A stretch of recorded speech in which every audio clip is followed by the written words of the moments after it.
Hello my dear students, आज हम third lecture कर रहे हैं वेव टॉपिक का। इसके बाद एक फोर्थ लेक्चर के अंदर ये पूरी की पूरी वेव थ्योरी रिवाइज जाएगी। थर्ड लेक्चर के अंदर हमने पढ़ना है super position of wave. Super position का मतलब क्या होता है? देखो, सुपर का मतलब क्या हो रहा है और पोजीशन का मतलब क्या है। जब एक वेव के ऊपर दूसरी वेव अपनी पोजीशन ले ले, इसको बोलते हैं सुपर पोजीशन। जब दो वेव आपस में मिल जाती हैं तो उससे एक नई वेव फॉर्म होती है, उसको बोलते हैं रिजल्टेंट वेव। इस फिनोमिना को बोलते हैं सुपर पोजिशन प्रिंसिपल। पहले इसको पढ़ लेते हैं। देखो, जब भी एक वेव कंबाइन करती है अनदर वेव से तो उनकी जो एनर्जी है वो रीडिस्ट्रीब्यूट होती है। This phenomena is called super position of wave.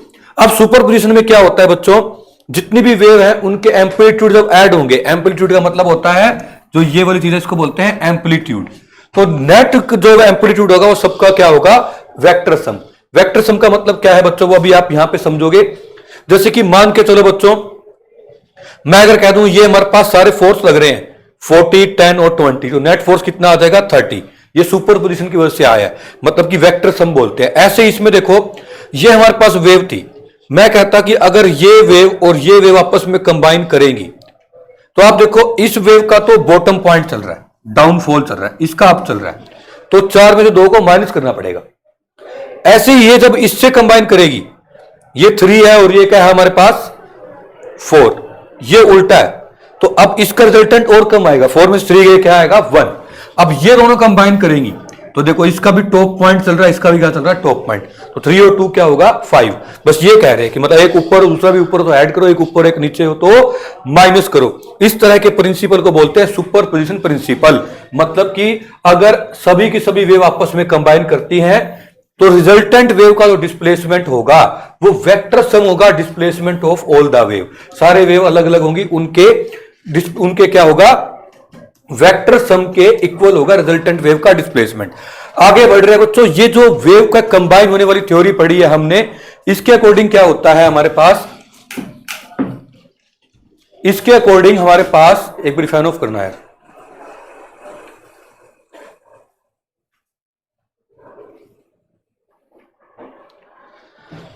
जो हमने वेव वाली थ्योरी पढ़ी है, इसके अकॉर्डिंग वेव जो है 3 तरह से कंबाइन कर सकती है बच्चों। 3 तरह से कैसे कंबाइन कर सकती है वो आप देखोगे। एक को बोलते हैं हम इंटरफेरेंस, एक को बोलते हैं स्टैंडिंग वेव, एक को बोलते हैं बीट्स। ये स्टैंडिंग वेव वाला टॉपिक है, ये हम थोड़ा सा लेंथी टॉपिक है, इसमें थोड़ा सा डेरिवेशन टाइप पे ज्यादा आती है। बीट्स और इसके अंदर कोई ज्यादा डेरिवेशन नहीं है, छोटे छोटे फॉर्मूले हैं। हम इंटरफेरेंस से स्टार्ट कर लेते हैं बच्चों। इंटरफेरेंस क्या होता है बच्चों? जब भी 2 वेव आपस में मिल रही हैं वो एग्जैक्टली सेम वेवलेंथ के, देखो इसमें जितनी वेव कवर हुई है इसमें भी इतनी हुई है। अगर 2 वेव की वेवलेंथ भी सेम है एंड फ्रीक्वेंसी भी सेम है, अब ये कंबाइन होंगी ना, या तो ऐसे कंबाइन हो सकती है एक का टॉप और दूसरे का टॉप, मतलब एक का पॉजिटिव पार्ट दूसरे का पॉजिटिव पार्ट कंबाइन हो, या फिर एक का पॉजिटिव दूसरे का नेगेटिव हो, आपस में भी ऐसे भी कंबाइन हो सकती थी। अब जब ये यूं कंबाइन हो जाएंगी ना तो एनर्जी क्या हो जाएगी? बढ़ जाएगी। यूं कंबाइन होंगे तो एनर्जी कम हो जाएगी। इस तरह से सेम एनर्जी सेम वेवलेंथ और जीरो या फिर कांस्टेंट फेज का डिफरेंस हो, जैसे इसमें कोई भी एंगल का डिफरेंस नहीं है, जहां से शुरू हो रहा है ये भी वहीं से हो रही है। इसमें 180 का डिफरेंस है, एक ऊपर एक नीचे, तो 180 का फेज डिफरेंस है। तो जीरो या कांस्टेंट फेज डिफरेंस हो, वेवलेंथ भी सेम हो, फ्रीक्वेंसी भी सेम हो, इस तरह की वेव के आपस के मिलने को बोलते हैं अपन इंटरफेरेंस। इससे या तो क्या होगा? एनर्जी बढ़ के बढ़ जाएगी, डबल हो जाएगी, या क्या हो जाएगी? बिल्कुल खत्म हो जाएगी, बढ़ जाएगी। इसको बोलते हैं कंस्ट्रक्टिव इंटरफेरेंस। कंस्ट्रक्टिव का मतलब होता है कोई चीज का बनना। जैसे घरों में हमारे काम चल रहा होता है तो हम देखते हैं कि हम कह रहे हैं कंस्ट्रक्शन चल रहा है, तो कंस्ट्रक्शन का मतलब क्या होता है? कोई चीज का बनना। डिस्ट्रक्शन होता है कोई चीज का खत्म होना। तो हमारे पास इंटरफेरेंस ऑफ वेव का क्या फॉर्मूला बन जाएगा? When A sound wave of same frequency same wavelength constant या फिर जीरो फेज डिफरेंस की आपस में सुपर इंपोज करती है, मतलब मिलती हैं दो, तो the intensity of resultant wave become maximum. तो रिजल्टेंट वेव की इंटेंसिटी जो होती है वो क्या हो जाती है? मैक्सिमम। एंड देखो, maximum in some and minimum in other. Some place में तो मैक्सिमम होगी और कहीं पे क्या हो सकती है? मिनिमम। इंटरफेरेंस 2 टाइप का होता है, एक होता है कंस्ट्रक्टिव इंटरफेरेंस और एक होता है डिस्ट्रक्टिव इंटरफेरेंस। अब ये 2 डायग्राम समझ आ गए। अब बात आती सर थोड़ा सा और बताओ, ये डायग्राम क्या है? वो तो इसमें क्या है ना, इसकी फ्रीक्वेंसी में थोड़ा सा डिफरेंस है। ये देखो, ज्यादा फ्रीक्वेंसी, ज्यादा वेव कवर हो रही है ऊपर वाले के कंपैरिजन में, ऊपर में कम हो रही है। तो ये जब मिलेंगी ना, इससे क्या होता है? एनर्जी देखो पहले इन दोनों की ऐड होगी, फिर ऊपर और ये इसका पार्ट नीचे वाला मिल जाएगा तो एनर्जी कम होना शुरू हो जाएगी। बीच में देखोगे बिल्कुल एनर्जी क्या हो जाएगी? मैक्सिमम। फिर क्या हो जाएगा, इस तरह से हमारे पास बीट्स फॉर्म होती हैं। तो जो एक टॉपिक मैंने आपको बीच में बताया था ना, इस तरह से कि बीट क्या होता है, ये देखो यहां पर बताया था ना कि 3 तरह की चीजें होती हैं, या इंटरफेरेंस या स्टैंडिंग वेव। स्टैंडिंग वेव भी मैं आपको अभी थोड़ा इंट्रोडक्शन दे देता हूं, फिर उसके बाद हम आगे बढ़े, थोड़ा अच्छा लगेगा। स्टैंडिंग वेव क्या होती है मेरे बाजीगरों, देखो अगर मान के चलो कि है ना तुम्हारे पास मान के चलो आपके पास क्या है, इस तरह से ये आपने एक तार बांध दी, वायर बांध दी। अब इस वायर को आप क्या करोगे ना, बिल्कुल बीचों बीच से प्लग करके छोड़ दोगे, तो ये ऐसे ऊपर जाएगी, नीचे आएगी। और अगर आप इसको थोड़ा सा साइड से प्लग करोगे, मान लो कि यहां से प्लग करके छोड़ा, अब यहां से ऊपर जाएगी, नीचे आएगी, इस तरह से वेव बन जाएगी। अब ये अपनी एनर्जी आगे नहीं भेज सकती, इसलिए इसका नाम क्या है, स्टैंडिंग वेव। अब आपको कि सर अच्छा जी ये और किस चीज में होती है, बच्चों देखो क्या होता है, इसके लिए हो सकता है दोनों साइडें क्लोज हो सकता है कि एक साइड क्लोज हो, open open system, close close, close open, ये 3 सिस्टम में हो सकती है। तो थोड़ा सा लेंथी टॉपिक है, मैंने आपको आइडिया दे दिया ताकि आपको थोड़ा सा यूं रहे कि आप लीड कर सको कि सुपरपोजिशन प्रिंसिपल जो है उस पर 3 चीजें बेस है, इंटरफेरेंस, बीट्स और स्टैंडिंग वेव। इंटरफेरेंस आप समझ गए, या तो कंस्ट्रक्टिव होगा या क्या होगा, डिस्ट्रक्टिव होगा, जो कि अपन अभी इस स्लाइड के अंदर समझे हैं। अब हम बात करते हैं कि सर कंस्ट्रक्टिव इंटरफेरेंस की डेफिनेशन क्या लिखेंगे, तो आप कंस्ट्रक्टिव इंटरफेरेंस की डेफिनेशन लिखोगे कि जब भी crest of one wave, crest क्या होता है बच्चों, एक होता है ऊपर वाले पार्ट को बोलता है क्रस्ट, नीचे वाले को बोलता है ट्रफ। जब भी crust of one wave combine करे दूसरे के क्रस्ट से, जब ट्रफ करे दूसरे के ट्रफ से, तो बोलते हैं उससे जो इंटरफेरेंस होगा उसको बोलते हैं कंस्ट्रक्टिव। इससे एनर्जी क्या जाती है, मैक्सिमम, या उनके रिजल्टेंट वेव का जो एम्पलीट्यूड है वो क्या होता है, मैक्सिमम। और जब एक वेव का क्रस्ट हो और दूसरी वेव का हमारे पास क्या हो, ट्रफ ऑफ अनदर वेव, तो रिजल्टेंट वेव बिकम मिनिमम। तो इस जो इंटेंसिटी है, जो तीखापन है रिजल्टेंट वेव का, वो कम हो जाता है, इसको बोलते हैं डिस्ट्रक्टिव इंटरफेरेंस। अब बच्चों इसके अंदर क्या है, सारे जंजाल से बचने के लिए ये फॉर्मूले आपको पढ़ने पड़ेंगे, याद कर लोगे तो भी ठीक है, अदरवाइज डेरिवेशन कराने में मुझे कोई प्रॉब्लम नहीं है। एक्चुअली +2 की डेरिवेशन है, किसी किसी स्कूल में टीचर्स ये करा भी देते हैं तो उसको भी गलत नहीं कह सकते, और अगर मान लो नहीं करवाते तब भी हम गलत नहीं कह सकते। लेकिन आपको रिजल्ट पता होगा तो हम काफी हमें सहारा लगेगा, टीचर भी समझते हैं कि ये डेरिवेशन जो है बच्चों को नहीं आती होंगी। तो वो अभी देखो पहले जो वेव है अब जो मिलने जा रही है उस वेव को बोलते हैं अपन, मान लो A1 sin ओमेगा टी। दूसरी वेव है ये क्या होगी, A2 sin ओमेगा टी +5। आपको सर ये समझ नहीं आया ये क्या है, ये बताने के लिए मैंने देखो आपको बहुत अच्छे से बताता हूं। मान के चलो बच्चों हमारे पास देखो यहां पर देखो, यहां पर मान लेते हैं कि ये अलग अलग दो, ये एक बिल्डिंग है, ये उसका अलग फ्लोर है, ये अलग फ्लोर है, ये दूसरी बिल्डिंग है। इस बिल्डिंग के अंदर क्या है, सामने मान लो कि है ना कोई एक लड़की बैठी है, उसका नाम है पारो। क्या नाम है बच्चों उसका, पारो। तो और यहां से क्या है, 2 लड़के हैं उसको आवाज मारते हैं। मान लेते हैं कि जैसे मान लो हमारे पास एक है, नाम लिख दूं किसी का, नाम लिख दो, मान लो एक तो है हमारे पास दिव्यांशु और एक है हितेश। अब हितेश और दिव्यांशु ने आवाज मारी पारो को, दोनों ने बोला पारो, इसने भी क्या बोला, पारो। अभी पारो जो है आराम से बैठ के क्या कर रही है, वो आराम से चाय की चुस्कियां पी रही है। अब क्या होगा बच्चों, ये दोनों आवाज है ना, हो सकता है कि इस तरह मिली हो कि इसका भी देखो बॉटम था, इसका बॉटम है, ट्रफ से ट्रफ मिल गया तो इनका एम्पलीट्यूड बढ़ गया होगा। ऐसे टॉप से टॉप मिलता ना, ऐसे 2 वेव का, तब भी एम्पलीट्यूड बढ़ जाता है, नीचे से नीचे में तो भी बढ़ जाता है। तो अब क्या हुआ, पारो को ऐसा लगा होगा कि जैसे कोई से आवाज चीख के कह रहा है पारो, एकदम से पारो डर जाएगी। ये हो गया हमारे पास क्या, इस तरह से तो कंस्ट्रक्टिव इंटरफेरेंस हो गया। अब ये वाली वेव मारो पारो नीचे वाली इसमें होती बिल्डिंग में, तो इसको क्या करना पड़ता, 3 वेव चलना पड़ता है, इसको 3.5 वेव चली इसकी आवाज। इन्होंने अब भी प्यार से बोला था पारो पारो, लेकिन क्या हुआ, एक का क्रस्ट दूसरे वेव की तरफ है, दोनों मिलेंगे तो यहां पे एनर्जी पहुंची नहीं, तो एनर्जी यहां पे क्या होगी, कैंसिल होगी। यहां पे पारो को सुनाई नहीं दिया। तो अपने को क्या समझ में आया, जब भी 2 वेव आपस में जाती हैं किसी पॉइंट पे मिलने के लिए, एक कम चलेगी एक ज्यादा चलेगी। मान लो इस वेव की इक्वेशन है A1 sin ओमेगा टी, तो ये तो ऑब्वियस सी बात है, ये क्या होगी, A2 sin omega T plus में कुछ एक्स्ट्रा चलिए ओमेगा टी प्लस में 5। ये मैं आपको पिछली स्लाइड पे दिखा रहा हूं। देखो पहली वेव की इक्वेशन ये, दूसरी की ये अब आप याद कर लो इसको अच्छे से। इसके बाद हमारे पास आता है जब दोनों वेव मिलेगी, 2 साइन का फंक्शन था, अब भी साइन का आएगा। ये है रिजल्टेंट वेव का डिस्प्लेसमेंट, ये रिजल्टेंट वेव का एम्पलीट्यूड, साइन का फंक्शन था तो साइन का है, ओमेगा टी था तो ओमेगा टी है प्लस में, बस इसका एंगल दोनों से अलग होगा तो हमने मान लिया थीटा, उसमें कोई एंगल नहीं था, इसमें फाई था, इसमें हमने क्या मान लिया थीटा। तो ये फर्स्ट वेव है, ये सेकंड वेव है, थर्ड वेव, ये आपको अच्छे से याद हो जाएगा। अब देखो इस चीज की डेरिवेशन करने की नीड नहीं है, दो वेव आपस में जब भी सुपर इंपोज होंगी ना, आपने ये वेक्टर वाले चैप्टर में पढ़ रखा है कि दो वेव आपस में कंबाइन होती हैं तो फॉर्मूला होता है y is equal to A square plus B square plus 2ab cos थीटा। अब हमारे पास दो वेव के अंदर इन दोनों में कितने का एंगल का डिफरेंस है, फाई का, क्योंकि ओमेगा टी उसमें भी है इसमें भी, उसमें फाई एक्स्ट्रा है। तो इन दोनों को मिला के जो ये रिजल्टेंट एम्पलीट्यूड यहां पे निकाला है हमने ये वाला, इसका क्या होगा हमारे पास फॉर्मूला, एम्पलीट्यूड का स्क्वायर क्या हो जाएगा, पहले का स्क्वायर मतलब a1 के एम्पलीट्यूड का स्क्वायर, दूसरे के एम्पलीट्यूड का स्क्वायर मतलब कि a2 का स्क्वायर प्लस में 2a1 cos थीटा, थीटा की जगह फाई लिख देंगे बस, क्योंकि दोनों वेव में फाई का एंगल था। तो ये आपको डेरिवेशन आ गई। अब आपसे कोई पूछ रहे कि सर रिजल्टेंट वेव जो बनेगी इंटरफेरेंस में उसका क्या फार्मूला होगा एम्पलीट्यूड का, तो आपने बोलना है a1 square a2 square 2a1 a2 cos phi. अच्छा बच्चों, ये बात होती है कि जब भी एम्पलीट्यूड का स्केल बढ़ता है तो इंटेंसिटी बढ़ती है। अगर मैं दोनों साइड k से मल्टीप्लाई कर दूं, k से यहां भी यहां भी यहां भी और यहां भी, तो यहां देखो मैंने k से मल्टीप्लाई कर दिया, इसके बाद हमने यहां भी k से कर दिया, यहां भी k से कर दिया, जो k था उसको दोनों को अलग अलग कर दिया, रूट k इसके साथ रूट k से इसके साथ, तो ये बना तो k ही एक्चुअली में। अब देखो k इंटू ए स्क्वायर मैंने आपको बताया ये इंटेंसिटी ऑफ साउंड होता है, तो इंटेंसिटी क्या बन गया हमारे पास, ये बन गया इंटेंसिटी, ये इंटेंसिटी 1, ये इंटेंसिटी 2, ये 2, ये बन गया अंडर रूट इंटेंसिटी। क्यों, क्योंकि देखो अगर दोनों तरफ रूट ले लोगे तो यहां से root I is equal to क्या बन जाएगा, रूट के इंटू ए।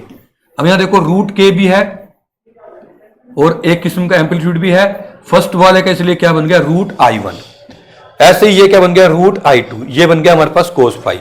तो ये हमारे पास बन गया रिजल्टेंट वेव की इंटेंसिटी का फॉर्मूला। ये हमने टॉपिक खत्म कर लिया है इंटरफेरेंस। अब हम आते हैं बच्चों इसके बाद इंटरफेरेंस के अंदर एक छोटा सा इसका थोड़ा सा स्पेशल केस रह गया तो वो बता देता हूं। ये जो इंटेंसिटी है बच्चों ये मैक्सिमम पता है कब बनेगी, जब ये वैल्यू मैक्सिमम हो, मतलब कोस पाई मैक्सिमम हो। कोस पाई मैक्सिमम होता है जब कोस फाई की मैक्सिमम वैल्यू होती है 1, तो कोस फाई जो है जब ये 1 होगा, देखो intensity will be maximum when cos phi क्या होता है 1, और ये तब हो सकता है जब ये फाई है 2n पाई हो। 2n पाई का मतलब क्या होता है, या तो 0 डिग्री हो या n को 1 पुट करोगे 2 पाई डिग्री हो, या फिर 4 पाई डिग्री हो, या फिर 6 पाई डिग्री हो, तब कोस पाई 1 होता है। 2 पाई को हम बोलते हैं लैम्डा, क्योंकि जब भी एक वेव चलती है तो हम कहते हैं एक वेव में एंगल 2 पाई कवर हुआ है और पाथ लेंथ कितना हुआ है लैम्डा, तो 2 पाई को लैम्डा लिख दे तो ये पाथ डिफरेंस की टर्म में आ जाएगा। आगे बढ़ते हैं, ये हमारे पास आ गया, अब यहां तक हमारे पास आ गया मैक्सिमम इंटेंसिटी के लिए सारा रिलेशन। फिर आता है इंटेंसिटी मिनिमम कब होगी, जब जो कोस फाई है ये क्या बन जाएगा -1 ये बनता है 2n - 1 पाई पे, मतलब कि या तो n को 1 पुट करो, या तो 3 पाई पे, या n को 2 पुट करो, या तो 5 पाई पे, या 0 पुट करो, देखो कुछ भी पुट कर दो तो हमेशा ही पाई, 3 पाई, 5 पाई, 7 पाई, इस तरह से क्या होता है ये कोस फाई -1 बनता है। अपने को पता है 2 पाई को लैम्डा लिखते हैं, अब यहां पे पाई है तो पाई अकेला क्या बन जाएगा λ/2, 2 पाई इक्वल टू लैम्डा, तो अकेले पाई को λ/2 लिख सकते हैं। ये पाथ डिफरेंस की टर्म में रिलेशन आ गया कि इंटेंसिटी है वो मिनिमम कब होगी। बच्चों यहां तक हम ये कर लेंगे, ये हमारे पास सारे फार्मूले आ गए। फिर भी मैं आपको एक बार सारी की सारी चीजें 1 मिनट में रिवाइज कर देता हूं, मैंने अब तक आपको क्या क्या पढ़ाया है। इसके बाद आज वाला लेक्चर अगर आपको टफ लग रहा हो ना, तो ऐसा भी हो सकता है कि आप थोड़ा काम करो, फिर इसके बाद नेक्स्ट लेक्चर के अंदर हम आगे बढ़ेंगे। देखिए ये हमने मान लेते हैं कि एक स्लाइड ओपन कर ली, लेट अपने पास सबसे पहले मैंने आपको क्या बताया, आज सारी बातों को कान खोल के बिल्कुल ध्यान से कंसंट्रेशन सुनने की कोशिश करो। मैंने आपको ये बताया कि सबसे पहले जब भी दो वेव आपस में मिलती हैं और एक रिजल्टेंट वेव आती है, इस फिनोमिना को बोलते हैं superposition of wave. Superposition of wave के बाद मैंने आपको बताया कि जब ये वेव मिलती है या तो इंटरफेरेंस हो सकता है। इंटरफेरेंस क्या हो सकता है, इंटरफेरेंस का मतलब होता है कि या तो क्रस्ट से क्रस्ट भी मीट करेगा किसी भी दो वेव का, या ट्रफ से ट्रफ, तो एनर्जी मैक्सिमम हो जाएगी। इस तरह के इंटरफेरेंस को बोलते हैं हम कंस्ट्रक्टिव इंटरफेरेंस, कंस्ट्रक्टिव इंटरफेरेंस। और या फिर हमारे पास दूसरा केस क्या हो सकता है इसका, या हो सकता है कि डिस्ट्रक्टिव इंटरफेरेंस। डिस्ट्रक्टिव इंटरफेरेंस में क्या होता है मेरे भाजीगरों, एक वेव का तो क्रस्ट होता है और दूसरे वेव का ट्रफ होता है, तो ये आपस में एनर्जी कैंसिल हो जाती है। ये तो आप थ्योरी में लिख दोगे सर, एनर्जी मिल जाए, दो वेव मिले तो रिजल्टेंट वेव जो होती है उसका जो नेट एम्पलीट्यूड होता है वो सबका सम होता है, सारे के सारे डिस्प्लेसमेंट का सम होता है नेट डिस्प्लेसमेंट, सारे के सारे डिस्प्लेसमेंट वेव के डिस्प्लेसमेंट का सम होता है। इंटरफेरेंस तब होता है सर जब वेवलेंथ भी सेम हो, फ्रीक्वेंसी भी सेम हो और फेज डिफरेंस जीरो हो या कांस्टेंट हो, तब वेव मिले तो इंटरफेरेंस होता है। मैं कह दूंगा ठीक है जी। और सर जब है ना, इसके बाद मैंने थ्योरी में बताया था, जब वेव मिले उसमें स्लाइटली डिफरेंट फ्रीक्वेंसी हो, इससे थोड़ा सा अलग फ्रीक्वेंसी है, ये इतने में बस दो वेव चला है, ये एक दो ये तीन वेव चल चुका, तो इससे जो फॉर्म होता है वो बीट्स फॉर्म होती हैं। इसमें एम्पलीट्यूड धीरे धीरे कम होता जाता है, फिर एकदम से बढ़ जाता है। ये बीट्स हम कहां सुनते हैं, जैसे पुलिस की जो गाड़ी होती है ना उसमें हाइक आवाज चलती है, वो आवाज बढ़ती है ट्यून, एम्बुलेंस वगैरह में, फिर वो रुक जाती है, फिर बढ़ती है, फिर वो रुक जाती है, इस तरह को बोलते हैं बीट। ये बीट और कहां सुनाई देता है आपको, जैसे आप मान लो प्रेयर करते हो स्कूल के अंदर, असेंबली के अंदर, तो उसमें क्या होता है, तुम सारे एक प्रेयर बोल रहे हो तो आपको एकदम समझ आता है कोई चीज उठ रही है एकदम से, ठीक है। जैसे कि नेशनल एंथम वगैरह में भी आपको लगता है एकदम से वाइब्रेशन हमारे अंदर प्रोड्यूस हो रही है, एकदम से कोई चीज उठ रही है, एकदम से डाउन हो रही है, तो वहां पे बच्चों का रिदम ऐसा बन जाता है कि फ्रीक्वेंसी थोड़ी सी डिफरेंट होकर मैच होकर इस तरह से बीट्स फॉर्म हो जाती हैं। इसके बाद अपने को स्टैंडिंग वेव करना था, ये तो मैंने आपको थ्योरी में बताया था। मेन हम इंटरफेरेंस की बात को कंटिन्यू कर रहे हैं बच्चों। इंटरफेरेंस में आपसे क्या क्या क्वेश्चन पूछे जा सकते हैं, तो आपसे ये पूछे जा सकते हैं पहली वेव का डिस्प्लेसमेंट क्या होता है, तो आप बोलोगे ए साइन ओमेगा टी। कोई पूछ ले सेकंड का, तो आपने बोलना है A two sine omega T plus five. कोई आपसे पूछ ले रिजल्टेंट वेव का क्या होता है, तो आपने बोलना रिजल्टेंट वेव का डिस्प्लेसमेंट होगा A sine omega T plus theta. Direct formula याद कर लो क्योंकि ये भी साइन का फंक्शन है, ये मैंने आपको बता दिया, वेव थोड़ी एक्स्ट्रा चली थी, और ये भी क्या है, साइन का फंक्शन है। अब हमारे पास नेक्स्ट आता है, इसके बाद अगर आपसे कोई पूछ ले कि रिजल्टेंट एम्पलीट्यूड है, इसका क्या फार्मूला होगा, तो आप कहना ये तो हमने वेक्टर में भी सीख रखा है, A square plus B square. B क्या है हमारे पास, ये A two, A one square A two square plus two A one A two cos five. तो या तो इसका रूट कर लो या यहां भी स्केयर कर लो, उससे कोई फर्क नहीं पड़ता। इसके बाद अगर कोई पूछ ले इंटेंसिटी का क्या फार्मूला होता है, तो इंटेंसिटी होती है एम्पलीट्यूड इंटू का स्केयर इंटू में के ए स्केयर। पूरी इक्वेशन को के से मल्टीप्लाई कर दो तो हमारे पास इंटेंसिटी का फॉर्मूला भी आ जाएगा। तो हमने यहां पर देखो के से इधर भी मल्टीप्लाई कर रहे हैं, तो आ जाएगा K A square is equal to K A one square plus K A two square plus two root K A one root K A to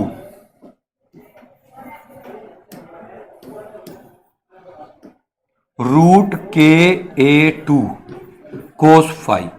अब बच्चों इतनी चीज को तुम लिख सकते हो इंटेंसिटी आई।